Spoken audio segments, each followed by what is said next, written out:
ఇప్పుడు మీరు చూస్తున్న మొక్క నేరేడు చెట్టు అండి. ఇది సెకండ్ టైం కాస్తుంది మా తోటలోని.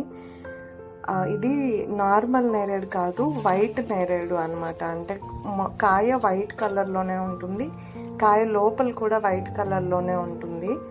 మనకి నేరేడు మామూలుగా కొంచెం వగరు తీపి రెండు కలిపి ఉంటుంది కదా, కానీ ఈ నేరేడు వగరు ఉండదు, కంప్లీట్గా చాలా స్వీట్ ఉంటుంది అనమాట. అదిగోండి, నేను ఇప్పుడు ఒక కాయ నేను కోసి తిని చూపిస్తున్నాను లోపల ఎట్లా ఉంటుంది అని. ఫస్ట్ టైం కాసినప్పుడు ఒక 4-5 కాయలు కాసాయి అంతే. చెట్టు చాలా చిన్నదనమాట. సో ఇది సెకండ్ టైం వచ్చిన కాపు. కొంచెం బాగానే కాసాయి ఈసారి.